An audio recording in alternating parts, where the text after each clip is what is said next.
From the CPRE Knowledge Hub and cprehub.org, this is Research Minutes, a deep dive into new and important research in the realm of education. Today, we look at developmental education, the non-credit courses students are often required to take when entering college.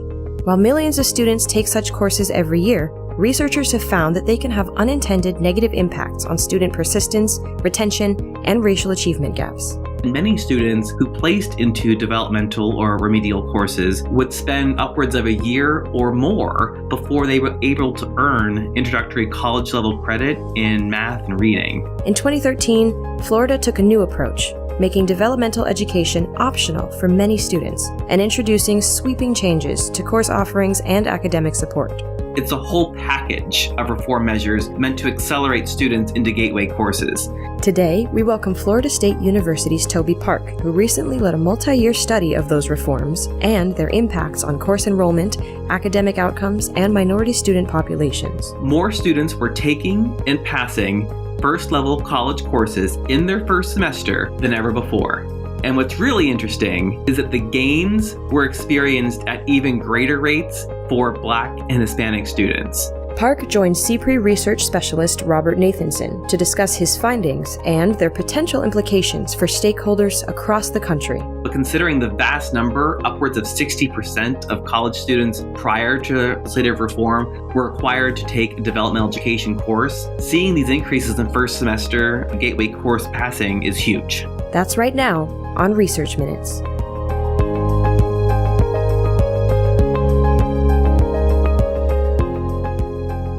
I'm Robert Nathenson, research specialist with CPRE at the University of Pennsylvania Graduate School of Education. Today, I'm happy to be joined by Toby Park, Associate Professor of Economics of Education and Education Policy at the Florida State University College of Education, and lead author of the new study, Developmental Education Reform and the Racial Ethnic Achievement Gap, the case of first semester gateway course passing rates when Florida made developmental education optional. Good morning, Professor Park. Thank you for joining us today. Sure, it's my pleasure.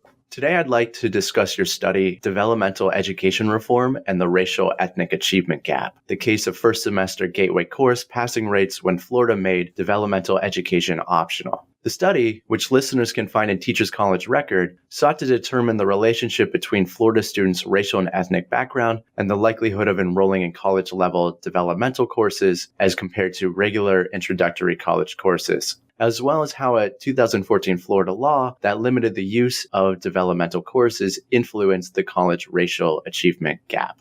To start, I was wondering if you could explain the difference between developmental education courses and gateway courses.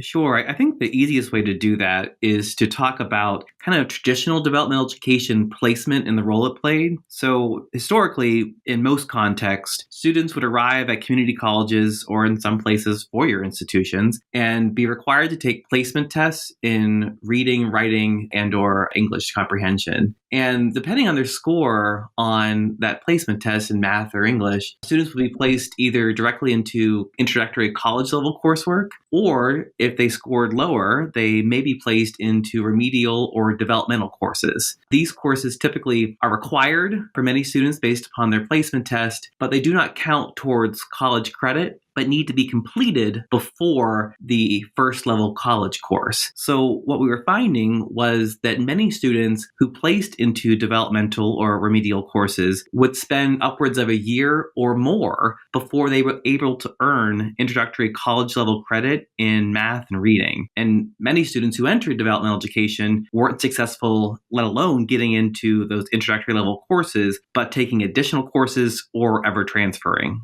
Yeah, I think that's a really important point. So I was wondering if you could elaborate a little bit about why you felt that it was important to shed a light specifically on the role of these developmental courses in higher education. Sure. There's been some work out there that's called Developmental Education, the Road to Nowhere. And I think that terminology comes from the fact that I just mentioned that these courses, while required by the colleges, do not count towards college level credit or towards an associate's degree. Students are taking these courses, paying tuition for these courses, not being particularly successful in these courses, and as a consequence, not being able to move forward in their educational trajectory.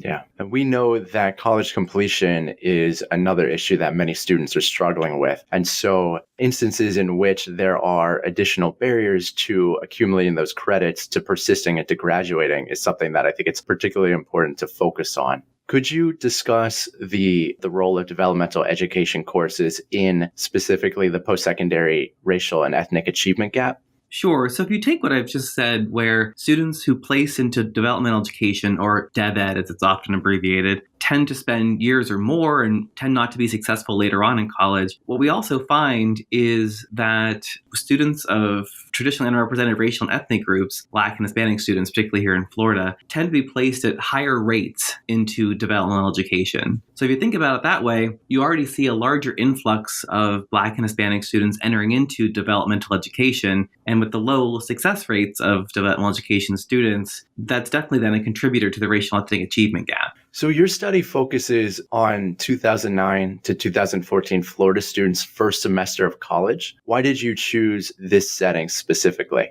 Sure. So Florida, it was in the legislative session of 2013, and it was implemented in 2014. Florida really shook up developmental education. Through legislative mandate, Florida essentially made developmental education optional for many students. And it's by function of when you entered high school, when you finished high school, if it was from a Florida public school. And what the law did was effectively make both that placement test that I talked about, as well as developmental courses in general, optional. So students were allowed to enroll directly into college level coursework, regardless of prior academic preparation. So we wanted to see, when DevEd became optional, what happened in terms of how do students enroll in different courses and what did success rates look like. We limited our sample to only include those students who the law directly applied, meaning they fell into that exemption category of recent high school graduates. There's also some measures in there for active duty military. So what we did was take a look at those exempt students, and we applied retroactively the same criterion to the previous cohort. So obviously the law wasn't in effect in, let's say, 2010. What we could do, though, was to back up when that student would have graduated from high school and say, had the law passed earlier, this person would have been exempt and the law would have applied to them. So we took groups of in the neighborhood of 40,000 entering cohorts of students into the Florida college system, which is the former community colleges here in Florida. There's 28 of them altogether. And what we want to look at is, now that DevEd's optional, let's see, as a share of the entering cohort, how many students took DevEd, how many students took the gateway or the first level college credit bearing course, and then what did success look like in those courses? And, we looked at success in two different ways. We looked at it first with regard to what we called a course-based gateway course passing rate. Course-based is the percentage of the people in that class who therefore took that class who passed the class. And the other way we looked at it was in terms of a cohort-based success rate. And what that is the total number of students who passed the class expressed as a percentage of the whole cohort of entering students. And the other thing we did with this is to look not only overall about all incoming students, but we also wanted to look at, were there differential rates for white, Black, and Hispanic students? The reason we did that was, we talked about before, DevEd can play an important role in the racial ethnic student achievement gap. So what this method allowed us to do is a difference in difference analysis. It allowed us basically to see, did we see any sort of change, a narrowing or perhaps a widening of the racial achievement gap when DevEd became optional? Yeah, I thought that those were some really, really interesting and important questions. And so what did you find? Like I said, the first thing we looked at was DevEd enrollment rates. And, it doesn't come as quite a huge surprise, but there was a decline. So when DevEd became optional, the share of students in the entering cohort who took DevEd went down, and it went down dramatically. So for instance, in developmental math, we saw decreases across the board in the neighborhood of 20 to 27 percentage points, and there was some variation by race. And specifically by race, we found that Black students, the differential there, their decline went down further than white students, upwards of 8 percentage points. For Hispanic students, the differential was closer to 2 percentage points. Similar patterns in writing and reading, with reading, for instance, for Black students, going down by by upwards of 23 percentage points. So what that tells us then is when DevEd becomes optional, we see large numbers of students opting out of DevEd or bypassing it. And we see that differentially by race, meaning that Black students and Hispanic students are even more likely to bypass DevEd compared to white students. Now, when we turn to the Gateway course enrollment rates, we see the decline in DevEd. In the Gateway course enrollment rates, we see the incline. We see a great increase there. So what we're looking at is, depending on race, upwards of 21 percentage point gain in the percentage of students enrolling in Gateway Intermediate Algebra, which is the first college level coursework math course here in Florida. We also looked at English Composition 1, which is the first English course here in the state of Florida, and we saw gains there upwards of 27 percentage points. And then what's interesting again is we do see the differential by race. So again, we see that Black and Hispanic students across both subjects are even more likely to enroll in the college level coursework than their white counterparts. In other words, their rate of change is even greater than their white counterparts. I just wanted to add a comment onto that before we move on to the next part. So I found that really interesting. And some of your results show that there's approximately an equal representation of students by different races and ethnicities after the policy change in these enrollment courses. Speaks to now less of a over under representation or less of a issue from an equity perspective in who gets to go directly into credit bearing courses versus remedial courses. That's exactly right. I mean, the share of Black, white, and Hispanic students enrolled in developmental education before the reform was vastly different. You saw larger shares of Black and Hispanic students. You didn't see that after the reform. And conversely, as you very well just pointed out, in the college level coursework, the Gateway courses, we saw increases across the board, but we saw even greater increases for Black and Hispanic students. So what did you find when you looked at passage rates? So the first is this course-based passing rate. And what we saw was that in math, we did see in the neighborhood of 10 percentage points of a decline in course-based passing rates, meaning of the folks in the room, remember there are more of them now because more students are enrolled, but there was a decline there. But what's interesting is that decline was experienced equally across the racial groups. In other words, there was no differential effect here. So now we have more Black and Hispanic students enrolling in these courses. And of the students who are enrolled, while there was a slight decline, it was no different by different racial groups. In English, we find a similar story, but with actually smaller declines there. But what's interesting then is to look at these cohort-based passing rates. Because remember, what these are is the number of students who pass the course as a share of the overall population of incoming students. This is really kind of the policy impact of what this looks like.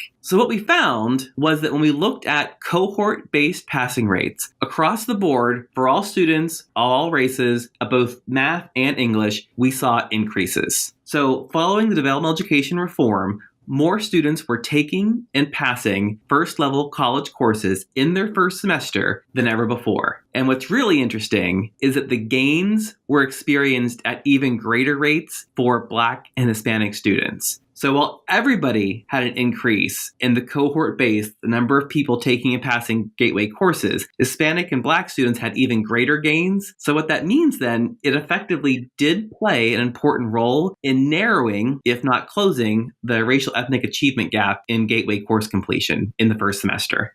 I think that's a really salient point because the first semester of college is that first entryway and is an important step towards persistence and graduation. And so closing a first semester achievement gap, I think really speaks to the importance of that policy change on a lever that can be pushed to further the positive experiences of minority groups when they first enter college and set them up on a path for success as they persist in that college experience.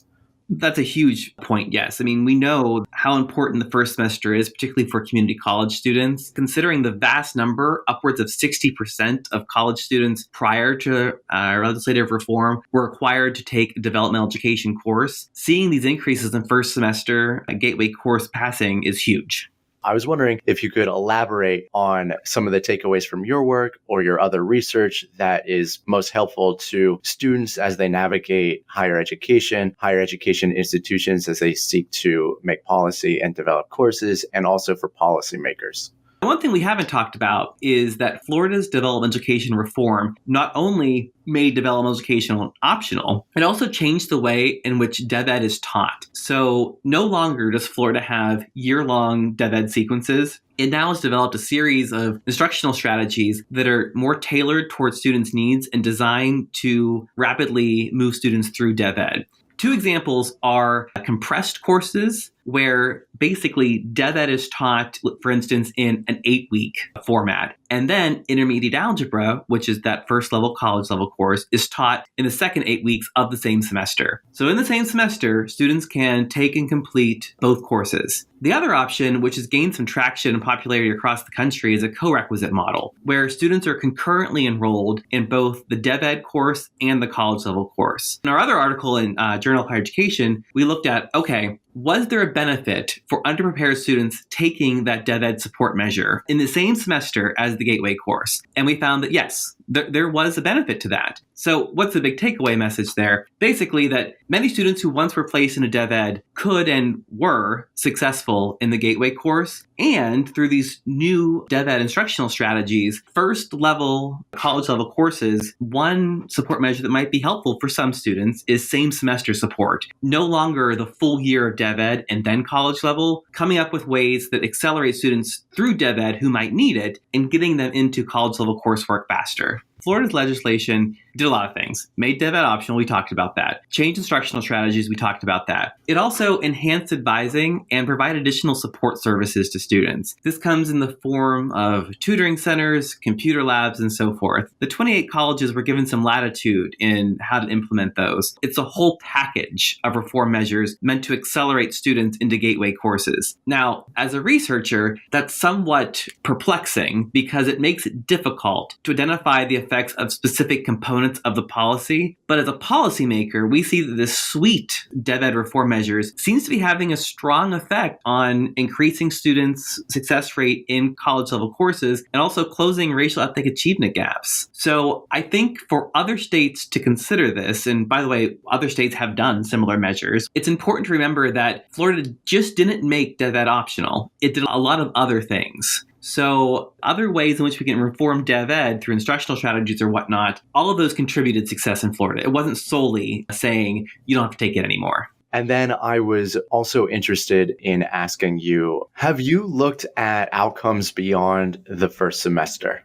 That's a great question. So we have looked at coursework in the first year. We started to look at persistence, and we started to look also at credit accumulation. And we're finding similar stories. So the story for credit accumulation isn't as drastic, but it's still a similar story where we see students earning more credits across the board, with Black and Hispanic students earning even more credits. We presented some of this work in January at the Institute for Education Sciences annual PI meeting, who funds part of our work. And we're looking to present even more of this in the coming months.